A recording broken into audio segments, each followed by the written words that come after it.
You're on a retro trek with the Caramel Apples, a podcast that dials up most impressive stargazing nostalgia from your home planet to the Hoth system, with your hosts Kennedy Rizzo and Cooper Lee. You hear that? That's the sound of 1,000 terrible things heading this way.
Hello, Orchard Archivers. Thank you for joining us for our Star Wars with a Caramel Twist, Prequels of Destiny series.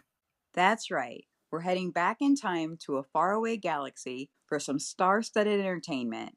This is just the thing we come to look forward to when you're a die-hard Star Wars fan. That's right. That's right. We have a lot in store for you, but as per usual, be sure to hit that subscribe button so you don't miss another Caramelicious second of our podcast. Also, be sure to visit us on the Gram, X, and TikTok. Feel free to peruse our official website, RetroTrekwithTheCaramelApples.com, for all the latest and greatest updates going down in the Retro Orchard. Roger.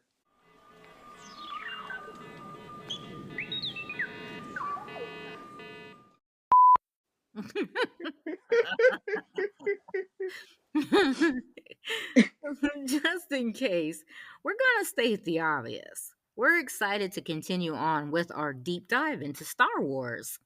Excited, thrilled, elated. If you want, I can keep going. Yeah, I think they get the point though. Gleeful. Okay. So Star Wars is just that for some people. There's so many movies out there, but this is truly an experience. Speaking of a caramelicious, thrilling experience, we have an exciting bit of info for you. But you'll have to stay till the end to hear this. So exciting. Ooh, indeed it is. And we're honored to go there in this series. But quickly, we just want to mention that if you're new to Star Wars and not quite sure where all the stories line up, here's a quick chronological order of the movies for Skywalker Saga.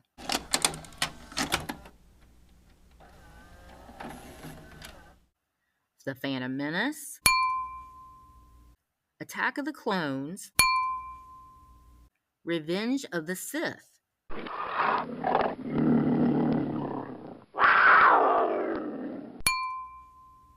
Solo,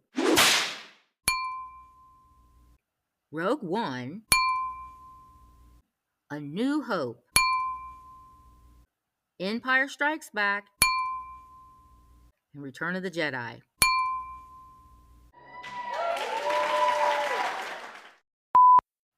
As you know, you can fill in the cracks with series on Disney. Thanks, Kennedy, for that rundown. No problem. You're like, I'm here with the details. Just ask. That's right, and I'll tell.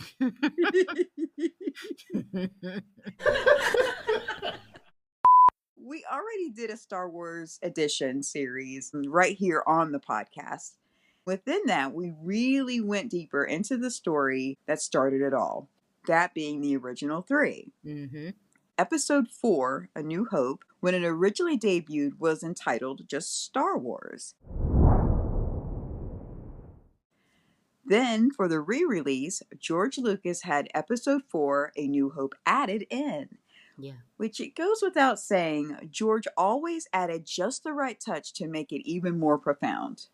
That is so true. And since it's Star Wars season, you may already be taking part in some galaxy celebrating. But if not, we'll fill you in on a few celebrations you just might be able to participate in. So stay tuned.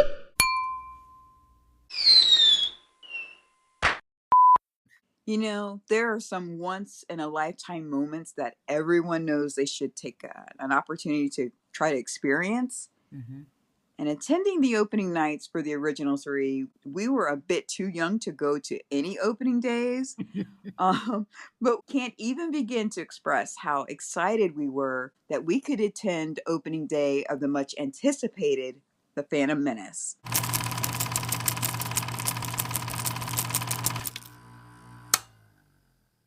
Yes. Oh, wow. So many people there. Yep. Some in cosplay, and that's before the term cosplay was even coined. That's right. That's going back a little bit. Yeah. And it was already fun to take the day off, but even better for this reason. Always for Cooper. Oh my God.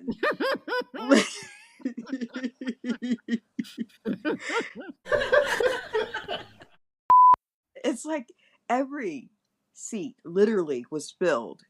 And that was matinee. Yes, it was. So, That was the early one. yes. We took little brother and his best friend that we've talked about before. He was like a little brother too. So it remained our tradition for Attack of the Clones, also for Revenge of the Sith as well. Okay. It was just like yesterday. So we really, really vividly remember this memory. Oh, yes. Yes. But one beautiful thing is we know there are millions out there who experience the same thing on the same day. Yeah. So this makes it a collective experience. Which is really cool Yeah.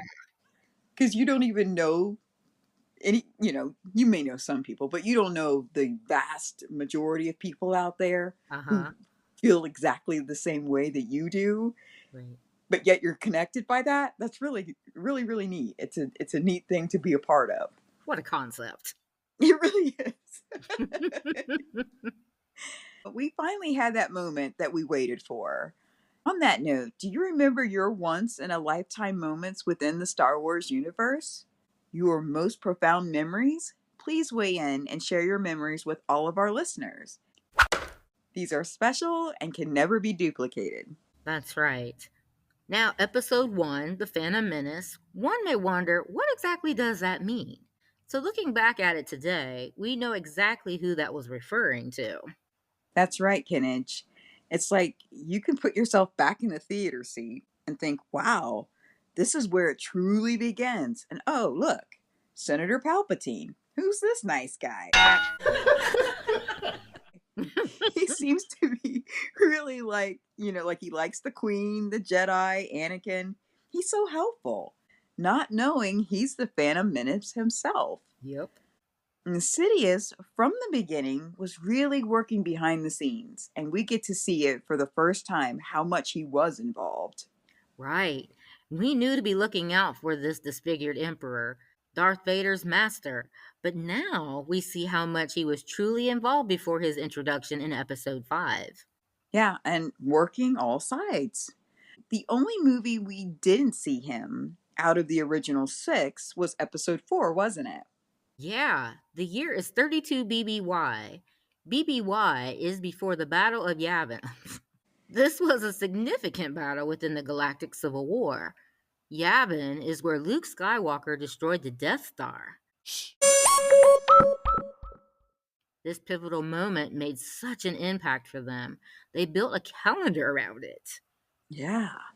cementing the Rebel Alliance, so that day became 0 BBY, 0 ABY after the Battle of Yavin.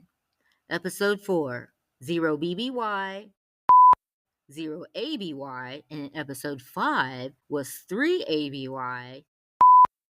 Episode 6, 4 ABY. Thank you for getting us there with that timeline, Kennedy. You are just on it with this information today. Thank you. That's what happens when you have coffee first.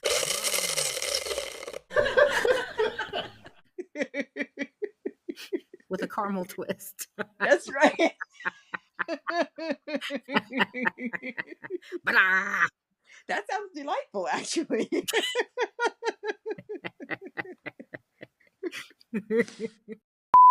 Oh my goodness. Nuts. There are so many things that just happen in the background that move the story along, like dates, the star systems, chronology. And there's also things that are kind of right in the foreground, Mhm. but you may not notice until someone points it out to you. One of those things is the wipe effect between scenes. It is used all throughout the Star Wars franchise, and it's so synonymous, literally moving the story along. Yeah, it does. It's so seamless. And yet, when you stop to pay attention to them, you do notice. Very Star Wars and totally loving it. Oh, yeah. So, within episode 1, we are introduced to quite a few important things, getting some much needed answers to some questions. Yeah, like we're introduced to pod racing, Qui-Gon Jinn, Luke and Leia's parents, Anakin and Padme, the Gungans, Jar Jar Banks, Watto.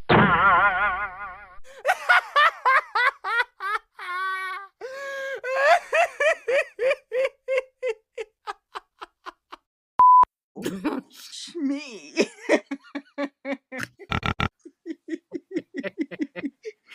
Watto would be like, why are you laughing at me? That's right. We're laughing at Watto.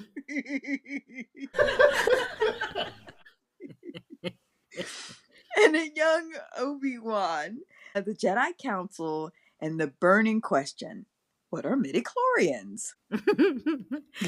Yeah, something else we may or may not notice is the stunning artwork for the movie. Yeah. Let's just say iconic, stunning. It really is. Oh yeah. Mm-hmm. And it's always really like the fact that it's told the story before even watching it. Mm-hmm. This style has been used for quite a few other epic quest type movies, if you can recall that. Drew Struzan is the artist who brought these components together. Okay. A brief description of the cover art to movie Star Wars Episode 1, The Phantom Menace. Every saga has a beginning. Darth Maul's face, eyes very prominent, in the background of Qui-Gon Jinn, a bit bigger center toward the left, a little lower Queen Amidala facing right, and just below her, young Obi-Wan. Jar Jar below him. Below Qui-Gon, there's a speeder. R2D2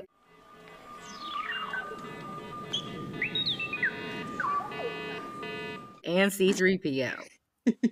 Then young Anakin in the foreground looking right. Yeah, these really stand out. You can see them in your mind's eye. You can. And it's like, it really does tell a story before watching it because you see all the players, but then you're like, well, what's their role? What do they do? Yeah. And with Darth Maul in the background like that, like you're like, oh my. He was a bad mamma jamma. He's cool, isn't he? Mm-hmm. That's a good word. Yeah. Very, very eye catching, and it just pulls you in. Yep. And the stage is set. And then the opening crawl really does help set up the current scene about to unfold. We see the Trade Federation have indeed set up an occupation blockade surrounding Naboo. Obi-Wan opens the movie with the iconic quote, I have a bad feeling about this. He's so right. The plot is to bully them into submission and for them to sign a treaty that Senator Palpatine / Darth Sidious, played by Ian McDiarmid, currently he is not disfigured, mind you, listeners. He looks normal right now. That's right, not at this point. But he is disfigured mentally. And morally. That sounds familiar in the world, saying. Yes. But the physical alarm bells won't ring for you just yet, that there might be an issue throughout this episode. So, outside of the hooded cloak that he wears when he's talking with others, when he's in the role of Sidious, he seems to be a man of the people as Palpatine. He's shaking hands and kissing babies. Aww. Soon to come to a close. Right. But he's after one thing, and one thing only, and that is to gain power. And that also sounds familiar in the world scene. Right? Oh my It does. Yeah. World domination. That's right. The ultimate power over everything and everyone. Yeah. And he is playing both sides, as we mentioned.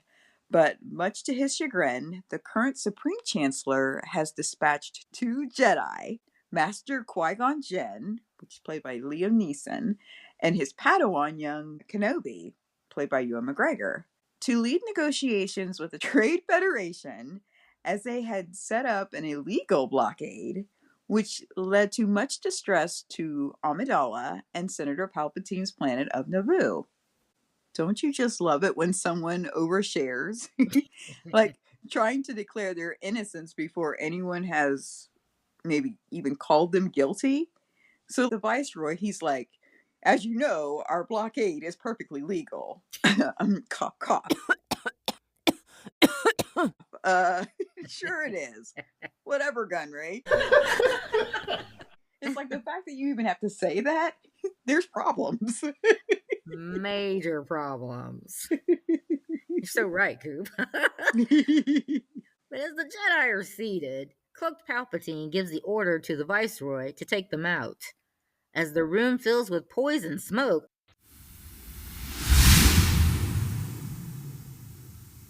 oh my goodness!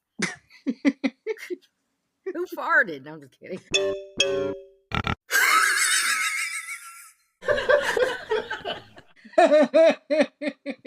Who's crop dusting? Oops. Viceroy prematurely has doors open to reveal blue and green sabers in a smoke-filled room. Who crop dusted? No, I'm just kidding. And the Jedi literally come out swinging.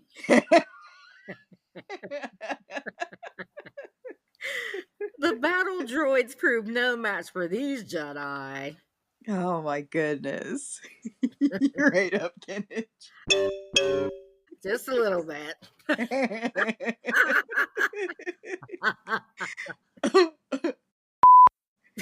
But we get to see what kind of power these lightsabers display as Qui-Gon plunges his green saber through 3 blast doors. 3! And the metal literally melts. So cool. Mm-hmm. We talked a bit about colors and the power of the lightsabers in our lightsaber episode in our previous Star Wars edition, and they really are an amazing weapon.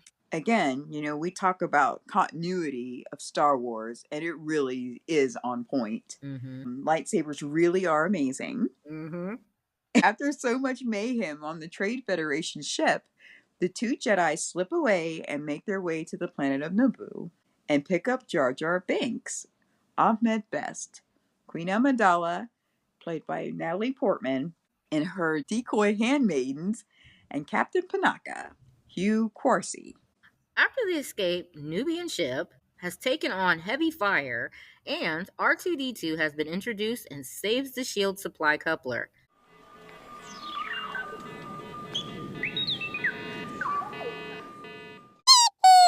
They must make a pit stop at Tatooine. That's where things get really interesting. Young 9-year-old Anakin Skywalker, played by Jake Lloyd, his mother, Shmi, Pernilla August, are slaves to Watto. He's intent on using little Annie to tinker around his shop. Unaware of how special he is, he's handy with pod racing and Watto winning bets.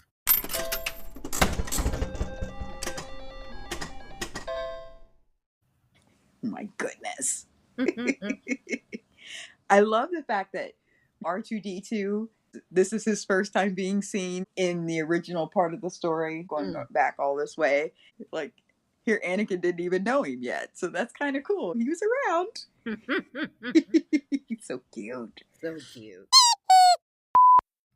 But all of this is about to change. Qui-Gon uses Watto's gambling addiction against him and eventually wins the parts they need to fix the ship and gains Anakin's freedom. Anakin's dream of becoming a Jedi seemed to be well underway. Yes, now he's facing a real dilemma, making all his dreams come true or stay on Tatooine with his mother, who is still a slave. Oh, poor Annie. Decisions.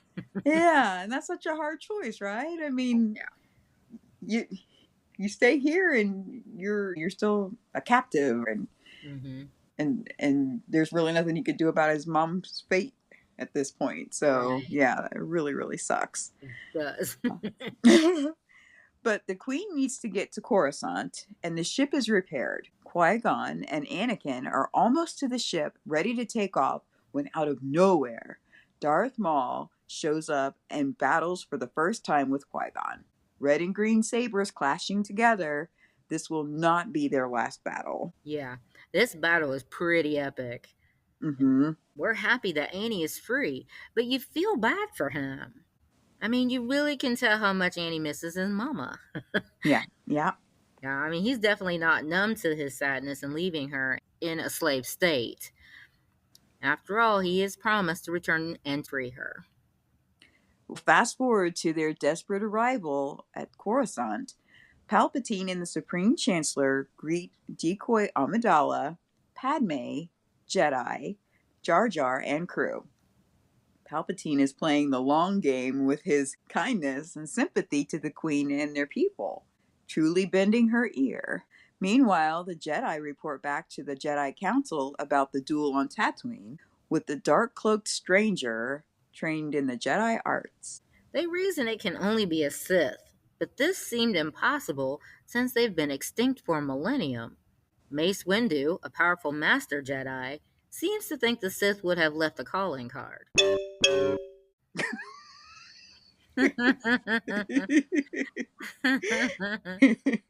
The council agreed to discover the identity of this one. So the next couple seconds are what Star Wars fans have been waiting for. That's right. Qui-Gon Jinn reveals about finding young Annie with a crazy high midichlorian count and wants him to be tested. But the council is hesitant from the very beginning, stating he's too old. He's 9. What? Come on. More on that later. Leading to Qui-Gon to promote Obi to knight and take on Annie as his new apprentice secretly. That's right. At this point, Palpatine has been successful in convincing the Queen. Now he's up for Supreme Chancellor along with Senator Organa in this running. Sadly, the damage has been done on Coruscant, and the Nubian ship is on its way back to Naboo, in defiance of the Trade Federation. With their arrival, they form an alliance with the Gungans, but not before the Queen's big reveal. Now, to be honest, I know I was surprised that Padme was the Queen in the big reveal at the theater, right? But after watching it again on DVD, you can completely tell her and Kira apart. But it was a pretty nice matchup until the right moment for the movie. Okay. You're like, oh, ego art here, Coop. Yeah. So the coordinated plan is underway to regain control of Naboo. Following Master Qui-Gon's command, Annie is safely stowed away in a fighter ship's cockpit. He's able to fulfill one dream, that is, of being a pilot. Unbeknownst to him, this is the last time he will see his master alive. The plan works. The Viceroy is captured, but they do suffer loss. The biggest loss to everyone is Qui-Gon Jinn. Yeah, I personally hated to see he didn't survive into episode 2. I really enjoyed his portrayal of Obi-Wan's master, but Kennard and Archivers, some things that did make it into episode 1 through 6 is a little fun fact. Okay. Fun fact, there is a certain scream that has been used in over 400 movies, and Star Wars is by far the one that made it the most popular, and that's the Wilhelm scream.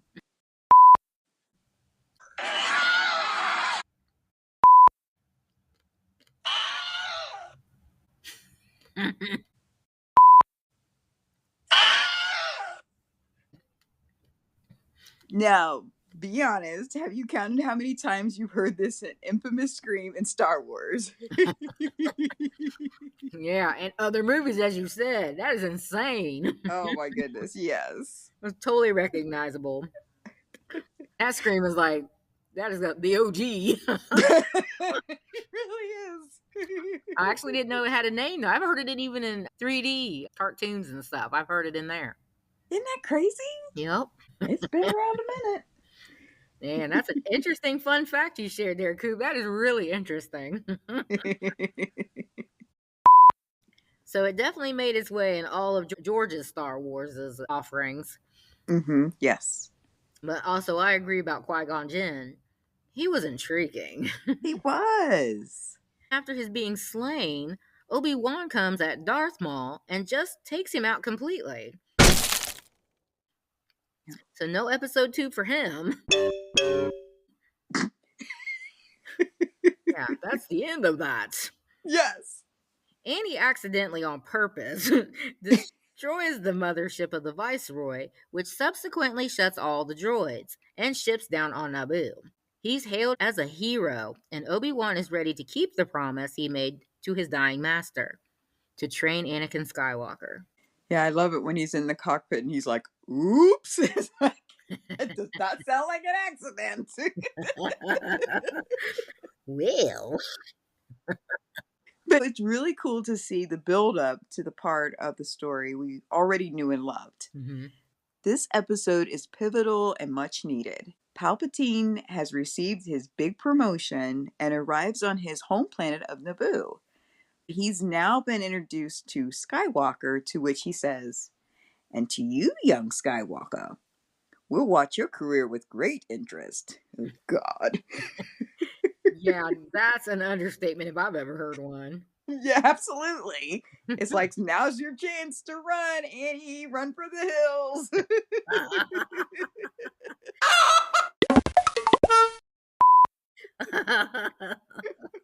That's right, his little legs. Yes. I'm glad we were able to recount just a brief summary of this episode. We really hope that you take a second and remember how excited you were when you got to go to opening night. Yeah, you try to imagine what it would be like to watch from episode 1 and going through chronologically, just how different that would be. The experience itself would just be completely different than anything it's been before, because you would take away all the ambiguity of who Darth Sidious is and who becomes Darth Vader. Not that it would be bad, because the story is just that solid. So there's no wrong way, but there's the nostalgic way, which we love, because that's just the way it is. And that's who we are. Exactly. George decided for us, and we appreciate that. Thank you, George. That's right. So if you're new to Star Wars, feel free to watch whichever way suits your fancy. For straightforward enjoyment, start with 1. And for a Gen X experience, start with 4 through 6. And come back for this gem. They're all necessary for the full big picture. As we mentioned, of course, with this hardcore Star Wars season upon us, there's so much to get involved in. Last year, people had the privilege of catching The Phantom Menace for its 25th anniversary re-release in theaters. That is awesome. I know. Hopefully you got a chance to enjoy that.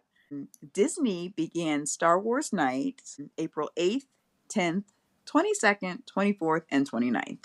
Finishing up on into May 1st, 4 and 6. The times are the same all the nights at 9 p.m. to 1 a.m.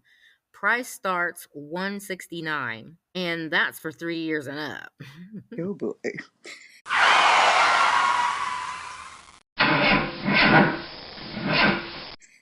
Yeah, so for your information, that does not include parking.